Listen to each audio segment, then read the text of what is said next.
Your brother has the vision this company needs, my father declared, handing him my business. I left without a word. A year later, they begged, devastated. The day I watched my father hand my brother the keys to the business I'd built with my own hands was the day I finally understood what it meant to be truly alone. The leather folder sliding across the polished mahogany desk, the smirk on Eric's face, the way my father couldn't quite meet my eyes. The weight of that moment crushed something inside me that I never managed to fully rebuild. I stood there 30 years old, with calloused hands and a spine bent from carrying the weight of Kane Electrical for over a decade.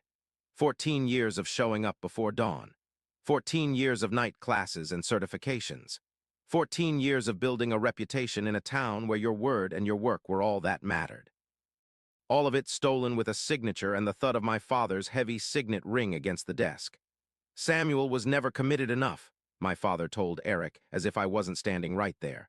Too rigid, too by the book, this company needs someone with vision.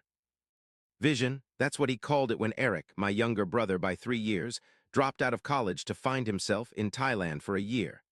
That's what he called it when Eric burned through a small fortune trying to start a nightclub that closed within 6 months. That's what he called it when Eric showed up at job sites hung over, or not at all. Meanwhile, I was the one poring over blueprints until midnight. I was the one who modernized our billing system, who secured the Westridge development contract that doubled our business. I was the one who never complained, who always did what was expected, who believed my father when he said, "Someday, son, this will all be yours." And then there was Heather. God, Heather. Even now, 3 years later, the thought of her name sends a ripple through my chest, like someone dragging their fingernails across a fresh scab. I met her at a client's housewarming party, this bright, laughing woman with honey-colored hair and eyes that crinkled at the corners when she smiled. We moved fast, too fast, maybe. Within a year, we were engaged, planning a wedding, looking at houses. I brought her into my world completely. Sunday dinners with my parents, work parties with my crew. She even got along with Eric, which I saw as a blessing at the time. Family harmony, I thought. I never saw the lingering glances, the inside jokes, the way conversations would suddenly stop when I entered a room. Looking back, I should have known something was wrong the night Heather suggested I take that emergency call in Boulder, a 3-hour drive each way. "You need to be there for your clients," she'd said, kissing me goodbye. "That's why they trust you." It was past midnight when I returned, bone-tired but proud of myself for handling the crisis. Our driveway had an unfamiliar car parked in it. Eric's new BMW. My stomach knew before my brain did, a cold pit forming as I walked toward our bedroom and heard them, those unmistakable sounds that change you forever once you've heard them. I don't remember much about the confrontation. Fragments flash in my memory, Heather clutching sheets to her chest. Eric's expression, not even shame, just annoyance at being caught. The lamp that shattered when I slammed the door. The next morning brought worse news. Heather was pregnant. The timing lined up with a business trip I'd taken 6 weeks earlier. Eric's or mine, she wasn't sure, but they'd developed feelings. They were truly sorry. My father's reaction was what broke me. Not anger at his younger son, not compassion for me, just a calculated readjustment of his plans. "Blood is blood," he said a week later, calling us both to his office. "And family comes first. Samuel, you need to understand, your brother is going to be a father. He needs stability now." The memory of what came next still makes my hands tremble. The leather portfolio, the company transfer papers, the house that had been promised to me and Heather as a wedding present, now being signed over to Eric and her instead, all to keep things in the family. All so perfectly legal, so brutally efficient. "You'll land on your feet," my father said, not unkindly. "You were always the responsible one. Eric needs this more than you do. Need versus deserve." At that moment, I understood that I had spent my entire life confusing the two. My mother said nothing, just dabbed at her eyes with a monogrammed handkerchief. Later, she would call me, whispering about how she disagreed with my father, how she was on my side. But when it mattered, she sat silently. Complicity dressed up as sympathy. I left that office with nothing but my certification papers and a hollowness that echoed with every heartbeat. I didn't yell. I didn't threaten. I simply walked out, got into my truck, and drove until the gas light came on. 2 days later, I accepted a job with Reynolds Contracting in Denver, 3 hours away. I left without saying goodbye, changed my number, cut the cord completely. I rented a small apartment near my new work site. bare walls, second-hand furniture. Starting over at 30 feels different than starting over at 20. Your back aches more. Your optimism has sharp edges. The first few months were a blur of work and silent evenings. I took every overtime shift available, volunteered for the jobs nobody wanted, pushed myself until exhaustion guaranteed dreamless sleep. But something unexpected happened as the months passed. Without my father's shadow, without Eric's chaos, without constantly trying to prove myself, I found I was actually good at what I did. Really good. Reynolds recognized it too. 6 months in, they promoted me to team lead. 3 months after that, I was managing my own crews. By the 1-year mark, I had clients specifically requesting me by name. I earned my master electrician's license, started teaching night classes at the trade school, built a new circle of friends who knew nothing about my past, who took me at face value. News from home came whether I wanted it or not. My mother's tearful voicemails, which I deleted without listening past the first sentence. Christmas cards returned unopened. A persistent ache that dulled but never disappeared completely. 6 months after I left, the first tremors of Kane Electrical's collapse began. A former colleague texted that Eric had shown up drunk to the Peterson project meeting, insulting the client so badly they pulled their $200,000 contract on the spot. My fingers hovered over the phone. Delete. Not my problem anymore. Next came the safety violation at the Westridge development. Live wires left exposed overnight because Eric forgot to inspect before closing the site. A $15,000 fine and a formal warning from the licensing board. The superintendent who'd specifically requested me for years now refused to work with Kane Electrical altogether. Each update arrived like distant thunder, the storm inevitable, just a matter of time. By the 18-month mark, Eric had lost 3 of our 5 major commercial clients. Dad had started showing up at job sites, trying to smooth things over, his pride crumbling in real time as he made excuses for his chosen successor. The irony tasted metallic in my mouth. Not satisfaction, not quite grief, something more complicated, the dull ache of confirmation. Word came that Eric had hired his drinking buddies as project managers, men who couldn't tell a circuit breaker from a light switch. 2 critical installations failed inspection. A client sued for damages after faulty wiring caused equipment failure. Through the industry grapevine, I heard suppliers had started demanding payment up front, the ultimate vote of no confidence. The business I had poured my soul into was dying by 1,000 cuts, each one traceable to the moment my father decided I wasn't worthy of my birthright. In my 3rd year away, the rumors became desperate whispers. My father had mortgaged their house to cover mounting debts. Eric was drinking openly on job sites now, abandoning any pretense of competence. The business license was under review after a 4th major safety violation. Heather had finally left him, taking their son, my nephew, or perhaps my son, the paternity never confirmed, to stay with her sister. Each piece of news landed like another stone in my stomach. My chest tightened with emotions I couldn't name, didn't want to name. I felt nothing, or rather I felt too much to identify any single emotion in the storm. I was building something new here, teaching apprentices the right way to do things, dadding occasionally, though nothing serious, healing slowly. Then came the day I looked up from a junction box to see my father standing in the doorway of the half-finished office building. Older, smaller somehow. The confident posture gone, replaced by the slight stoop of a man carrying too much. "Samuel," he said, my name cracking between his lips like thin ice. My hands continued their work, methodically securing wires with the precision that had become my trademark. Each twist of copper a meditation, a barrier between his desperation and my hard-won peace. "Son, please, 5 minutes." I nodded to my apprentice to take a break, then faced the man who had shattered my world. Up close, the changes were shocking. Gray skin stretched too tight over cheekbones. Bloodshot eyes swimming with unspoken pleas. Hands that trembled slightly, those once steady hands that had taught me to hold my first screwdriver. Something twisted inside me. Not pity, not quite. "You look tired," I said, my voice neutral. He attempted a smile that never reached his eyes. "Your mother asks about you every day." The familiar manipulation.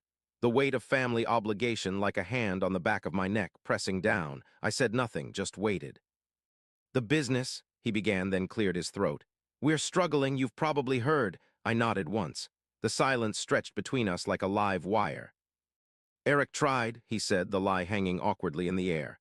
He really did, but it turns out he doesn't have your attention to detail. Is that what we're calling it now? My voice was quiet but edged with steel. He flinched, looked down at his expensive shoes, now scuffed and worn. Your grandfather's legacy, 3 generations of Kane men. The same speech he'd given me since childhood. The weight of family history as both gift and burden. I was wrong, he finally said, the words falling heavily between us. 3 words dropped into the space between us like stones into still water. 3 years too late. Eric ran it into the ground. We're about to lose everything. The business, the house, your mother's beside herself. My heart thundered in my chest, betraying me. I thought I'd excised this need. This desire for him to finally see me. Recognize my worth. The approval I'd chased my entire life dangled before me now like bait in a trap. I'll sign it all over to you, he continued, eyes brightening with desperate hope. Full ownership, no strings, come back and save it, son. It's your legacy, too. My laugh surprised even me, hollow and sharp, scraping up from somewhere deep and wounded. My legacy? You gave my legacy to Eric. It stopped being mine the moment you chose him. I made a mistake, he admitted, desperation edging his voice. The biggest mistake of my life. He stepped closer, the familiar cologne mingling with something new, the sour scent of failure. Your mother cries at night, Samuel. She misses you. We both do. The guilt card played expertly as always. My chest constricted, memories flooding back, Sunday dinners, fishing trips, rare moments of his pride when I'd mastered a difficult skill. The father I'd loved despite everything. But this business, he continued, seizing on my momentary softness, it's been in our family for 3 generations. Your grandfather built it from nothing. Can you really just let it die? Something shifted in my chest then, not forgiveness, but clarity. The realization that I was no longer the person who had walked out of his office 3 years ago. That person had been defined by his need for this man's approval. I was defined by something else now. It's already dead, I said quietly. You killed it the day you decided I wasn't good enough. He reached for my arm, his fingers trembling. I stepped back, the motion small but definitive, a boundary. Don't you see? His voice cracked. I'm trying to make it right. I need you, son. Need, not love, not respect, just need. You chose Eric over me when it was convenient, I told him, each word deliberate and final. You don't get to choose me now that it's necessary. I watched him leave, shoulders hunched against a weight I refused to carry anymore. That night, I slept better than I had in 3 years. 2 weeks later, the next blow came. A text from an unknown number. We need to talk about your son. Heather, always knowing exactly how to pull me back in. My hands trembled as I stared at the screen, stomach dropping into a bottomless void. Your son. 2 words that cracked my carefully reconstructed world right down the middle. The paternity test was simple enough. A cheek swab at the clinic, 2 weeks of wondering, sleepless nights imagining possibilities. The results came back on a Tuesday morning. 99.8% probability I was the father of Louis Kane, age 2. I met them at a playground near her sister's apartment. The moment I saw him, this small person with my eyes, my serious expression, my habit of studying things before engaging, something ancient and primal shifted in my chest. A tectonic movement of the heart, the certainty that nothing would ever be the same again. Heather was subdued, makeup not quite hiding the shadows under her eyes or the fatting bruise near her temple. Something cold settled in my stomach at the sight. She looked both older and younger somehow, worn down yet vulnerable in a way she'd never allowed herself to be with me. Eric left, she explained, watching Louis on the swings. He's in Arizona with some woman he met online. The divorce was finalized last month. Why tell me now? I asked, the question that had burned in me since her text. Why not when he was born? She looked away, fingers nervously twisting the strap of her purse. I wanted to tell you, she whispered, her voice catching. From the moment I felt him kick, I knew, a mother knows Samuel. I waited, giving her space to continue. When I told Eric I wanted a paternity test, he changed, started drinking more, checking my phone. Her eyes flicked to the fatting bruise, then away. He said if the baby was yours, we'd lose everything, the business, the house, his father's respect. My jaw tightened. So you let me believe. He swore we'd do a test after things settled down, she interrupted, words tumbling out faster now. Said his father would never need to know, that we could figure it out between us. But then the baby came, and Eric started having problems at work and... She wiped at her eyes. He convinced me it was just easier to keep things as they were, that telling you would destroy everyone's lives for nothing. For nothing, I repeated flatly. My son was nothing. I was wrong, she whispered, echoing my father's too-late admission. By the time I realized how completely wrong I was, it felt impossible to fix.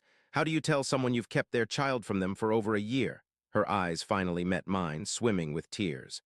And then Eric started getting physical. I couldn't. I didn't know how to. Easier, that word again. The path of least resistance that had carved the terrain of my family's choices into a landscape of betrayal. But beneath Heather's words, I sensed something my father had never offered: genuine remorse, complicated by fear. I watched my son laugh as he came down the slide. My son who had been kept from me for convenience. My son who needed me now that Eric was gone. I thought maybe we could try again, Heather ventured, her hand brushing mine. For Louis's sake, we were good together, Samuel. The touch that once would have sent electricity through me now felt like nothing at all. I'll be getting a lawyer tomorrow, I said, my eyes still on Louis. We'll work out custody and support legally, properly. Samuel, I'll be a father to him, I continued, cutting her off. The best father I can be, but you and I are done, Heather. We've been done since the night I found you with my brother.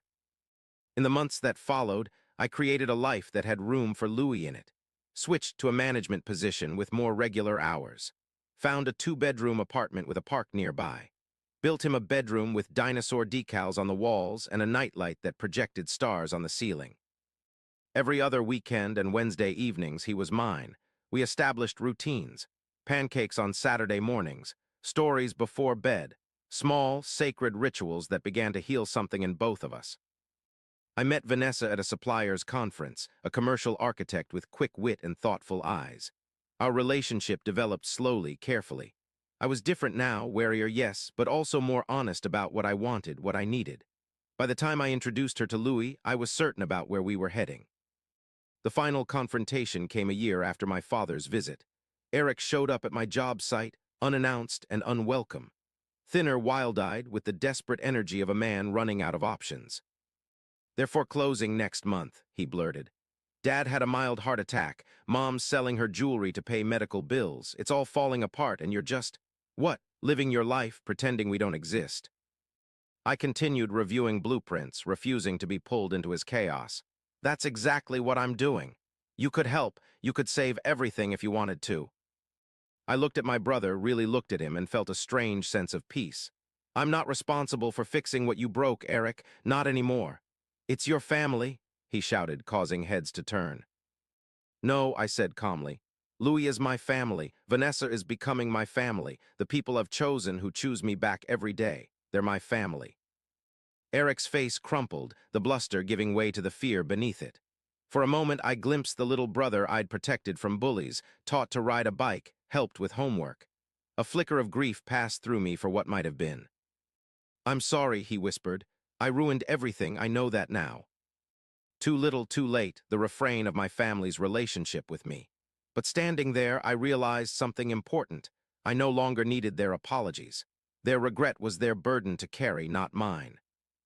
Goodbye, Eric, I said, turning back to my work, not cruel, just final. After he left, one of my crew approached cautiously. Everything okay, boss? I looked around at the job site, my team, my work, my life built on my own terms. Yeah, I said, everything's exactly as it should be. 3 months later, I heard through mutual connections that Kane Electrical had closed its doors for good. My parents had sold their house and moved to a retirement community in Arizona. Eric had taken a job as a sales rep for an electrical supply company in Nevada. The news settled over me like a light snow, covering the landscape but not changing its essential shape. I felt no triumph, no satisfaction. Just quiet acknowledgement that some chapters end without resolution, some wounds heal but leave scars. Last week I received a small package in the mail. Inside was my grandfather's old multimeter, the one he'd used to teach me about circuits when I was 8.